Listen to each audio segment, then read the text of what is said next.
שלום לכם. לפני כמה ימים השתתפתי בסמינר של ארגון ערכים בטבריה.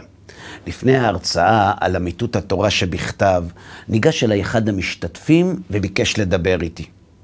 כשניסיתי לדחות אותו לאחרי ההרצאה, הוא הסביר לי שדחוף לו לדבר איתי דווקא לפני.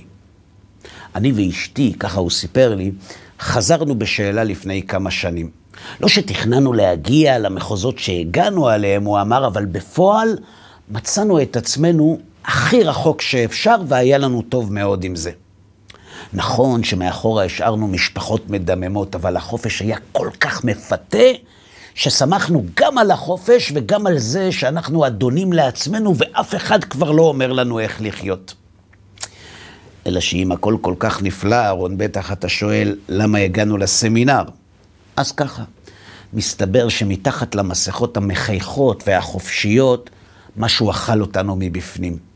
לאט לאט הוא אמר לי, מצאתי את עצמי מתגעגע לחיים שעזבתי. בהתחלה חשבתי שזה רגשנות ושזה יעבור, אבל קרה בדיוק ההפך. הרגשתי שאני נקרא בין שני עולמות, אבל לא העזתי לשתף בזה את אשתי.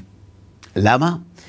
כי היא הייתה הרבה יותר קיצונית ממני. היא לקחה את החזרה בשאלה שלנו הרבה יותר אישי והרבה יותר רגשי. היא פשוט פיתחה אנטי עצום לכל מה שקשור בתורה, בקדוש ברוך הוא או בדתיים. אם היא הייתה יודעת שמשהו שהיא עושה זה מצווה, היא הייתה עושה הפוך כדי להתריס. מה שקרה זה, אהרון, שלפני חודש וחצי, ערב אחד, אשתי אמרה לי שהיא רוצה לחזור לשמור שבת, ושהיא מקווה שזה לא יפריע לי. אני הייתי בשוק. אתה לא מבין, אהרון, איזו הפתעה זו הייתה בשבילי. אשתי רוצה לשמור שבת?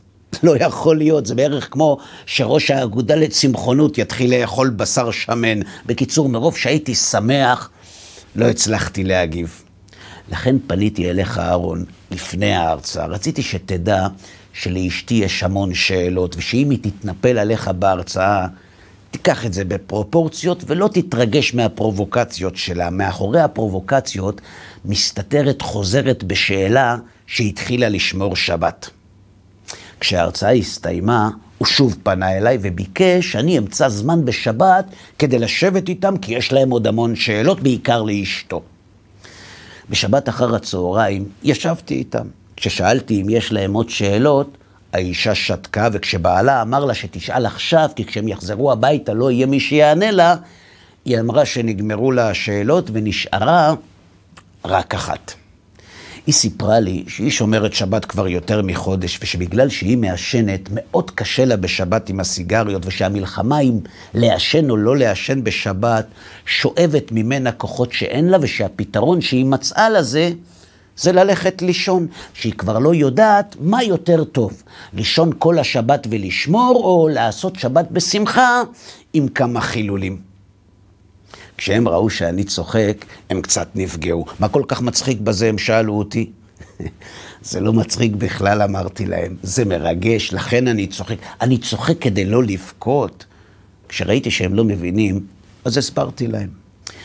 אם הייתם יודעים, ככה אמרתי להם, איזו שמחה יש בפמליה של מעלה מהלישון כל השבת של אשתך, לא הייתם מסוגלים להירדם. אם הייתם יודעים כמה חביבה בשמיים השמירת שבת מתוך שינה שלכם, הייתם שואלים למה לא כל יום שבת. ומאיפה אתה יודע? הוא שאל אותי, מה קורה בשמיים? זה כתוב במפורש, אמרתי לו. זה כתוב בפרשת השבוע. בפרשת כי תבוא ישנם 3 פסוקים לא כל כך מובנים, וכך כתוב בהם. את השם האמרת היום להיות לך לאלוהים, וללכת בדרכיו, ולשמור חוקיו ומצוותיו ומשפטיו, ולשמוע בקולו. והשם האמירך היום להיות לו לעם סגולה כאשר דיבר לך, ולשמור כל מצוותיו, ולתתך עליון על כל הגויים אשר עשה לתהילה ולשם ולתפארת, ולהיותך עם קדוש להשם אלוהיך כאשר דיבר. שאלתם את עצמכם, אמרתי להם, מה פירוש האמרת? מה כל כך מיוחד בה והאמרת הזה שבגללו אנחנו זוכים לכל המתנות שכתובות בפסוק? וחוץ מזה, בשביל מה כל הפירוט הזה של ללכת בדרכיו, לשמור חוקיו, לשמוע בקולו? והתשובה פשוטה, אמרתי להם, והיא נמצאת בחזרה בשאלה שלכם. בתור חוזרים בשאלה, אתם בטח יודעים טוב מאוד עד כמה החופש מפתה ועד כמה האדם נאבק בכל מי שרוצה להגביל אותו. השאלה היא רק, למה החופש כל כך חשוב שבשמו ולמענו אנחנו מוכנים אפילו לשרוף גשרים של משפחה?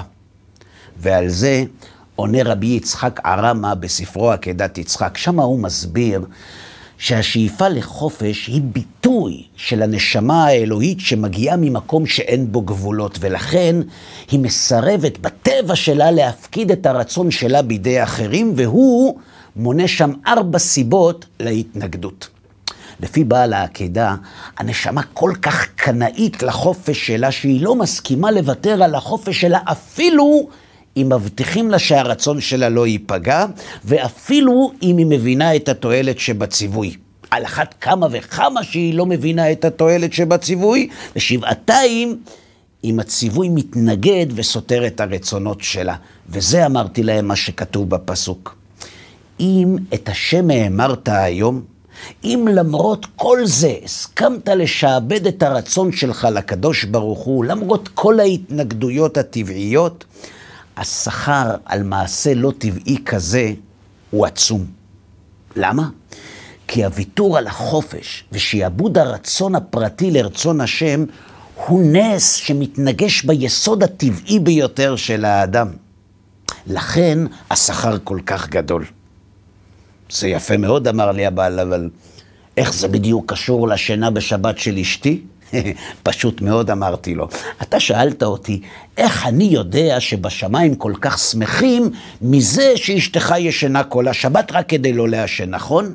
אז התשובה היא מפה, מהפסוקים האלה. כשאשתך מחליטה לשוב ולשמור שבת למרות כל העבר שלה, הקושי שלה לשעבד את הרצון שלה לרצון השם הוא קשה הרבה יותר מזה של אדם רגיל. אצלה הקושי הוא כפול, אצלה זה גם בגלל הקושי הטבעי שקיים אצל כל אחד, אבל בעיקר בגלל שהיא מתגברת על עוד דבר, על המרדנות הקיצונית שהובילה אתכם לאן שהגעתם. השינה הזאת, אמרתי לו, כדי לא לעשן, היא כל כך מתוקה כי היא מלמדת עד כמה אשתך רוצה לעשות את רצון השם. היא מלמדת עד איזה קצה אשתך מוכנה ללכת רק כדי לשמור שבת. היא כל כך רוצה שכשהרצון שלה מתהפך עליה ודורש ממנה לעשן בשבת, היא מסרבת. וכשהיא מבינה שהיא לא יכולה לנצח אותו, היא מסכימה אפילו לברוח מהחיים ליום אחד. ואת הזכות המופלאה הזאת אתה רוצה לקחת ממנה? כשנפרדנו, קראתי לו לצד. אתה יודע, אמרתי לו, אם אשתך הייתה יודעת עד כמה באמת שמחים בשמיים עם השינה שלה, היא לא הייתה נרדמת מרוב התרגשות. אז אל תגלה לה את זה. שבת שלום לכם.